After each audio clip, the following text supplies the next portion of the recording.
Tako smo se nam v studiu ponovno pridružili Jaki Dajan in Arje Ozeran. Prav tako pa se nam je za razpravo pridružil tudi politični analitik Gil Hoffman. Ampak Jaki, najprej se moram obrniti nate. Nisem prepričan, kje naj začnem, saj dodajamo to zapleteno plast, še bolj zapleteno plast že tako zapleteni situaciji. Kakšno je tvoje mnenje o predsedniku? Poslušaj, David, o tem govorim tako odločno, ja. Ugibam, da bo vseeno podpisal dogovor, tudi če Katar in Saudska Arabija ne bosta pristopila k Abrahamovim sporazumom. Kljub temu pa veš, predsednik Trump misli, da sta pomembni dve stvari. Razmišlja ne samo o dogovoru z Iranci, ampak tudi o popolni spremembi Bližnjega vzhoda. Popolna sprememba Bližnjega vzhoda je povezana z njegovo zapuščino. To so Abrahamovi sporazumi. Širitev Abrahamovih sporazumov in največji dragulj, bi rekel, je zagotovo Saudska Arabija. Misli, da ima zdaj pogajalski vzvod, ker si Savdici zelo želijo tega dogovora. Za ta dogovor so prosili predsednika Trumpa.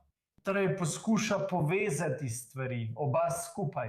Obotavljal bi se reči, da bi to delovalo, ker ne vidim, da bi se Saudska Arabija, zagotovo ne pred volitvami tukaj v Izraelu, pridružila Abrahamovim sporazumom. Ampak dobro je, da predsednik Trump to spodbuja, to je njegova zapuščina. To je pomembno za regijo. In videli smo povezavo med ZAE in Izraelom med vojno.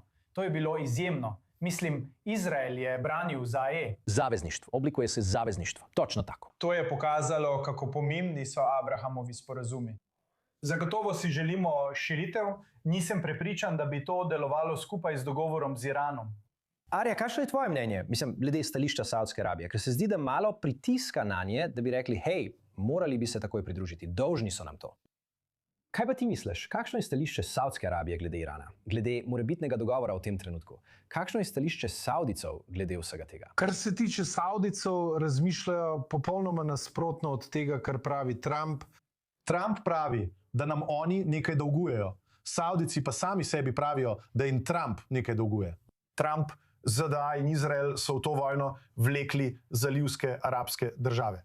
Te niso prosile, da bi se pridružile vojni, ampak jih je napadla Iran. Niso jih vprašali za mnenje. Po vseh poročilih jih predtem niso vprašali za mnenje.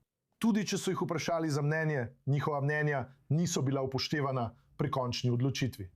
In njihove države je Iran napadal zaradi tega, ker sta ZDA in Izrael napadla Islamsko republiko. Tako bi lahko kdo pomislil, da ima Trump razumno stališče, ko pravi, da ZDA tem državam zagotavljajo zračno obrambo, lovce, ki pomagajo braniti te države in da za to plačujejo z denarjem. Tako je v očeh teh držav, celo Združenih arabskih emiratov, ki so že del Abrahamovih sporazumov, zato ne vem, zakaj bi se morali ponovno pridružiti.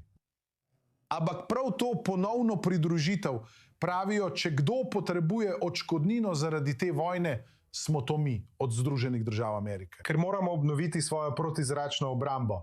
Potrebujemo zagotovila, da nas Iran ne bo ponovno napadal. Zato je to zelo zmedeno, da prihaja od Trumpa, vsaj v očeh zalivskih arabskih držav, ki so že razen Združenih arabskih emiratov in Bahrajna povedali, da se ne bodo pridružile. Saudska Arabija je to povedala. Katar je to povedal, tudi Pakistan je to povedal. Ampak, pomislite na to, os med ZAE in Izraelom se je izkazala v vojaškem smislu. Po drugi strani pa se je Saudska Arabija izkazala kot papirnati tiger, bi rekel, ki potrebuje neko vrsto zavezništva, vojaškega zavezništva v regiji. Tako da, veste, na eni strani je Iran, na drugi strani pa Izrael.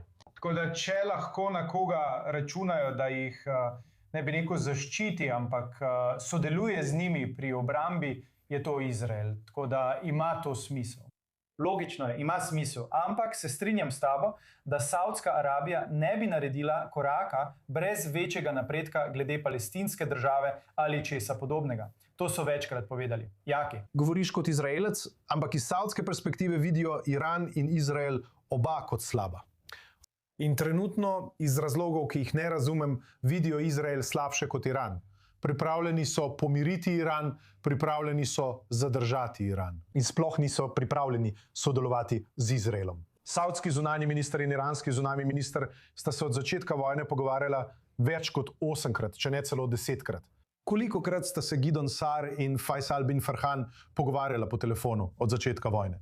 verjetno ničkrat, morda enkrat, pa še to na skrivaj. In tako na koncu, še vedno, tudi po vsem, kar se je zgodilo, zdaj tega stališča ne bom zagovarjal, ampak iz nekega razloga je stališče Savdske Arabije, da raje držijo Iran blizu kot v medvedjem objemu, da jih skušajo pomiriti in preprečiti, da bi jih znova napadli. Ta politika ne bo delovala, ker bo Iran še naprej ogrožal regijo. Vključno z Savdsko Arabijo. Ampak Izrael ni rešitev. Dajte mu še eno plastik. Absolutno. To je Donald Trump, ki ga čakajo volitve novembra.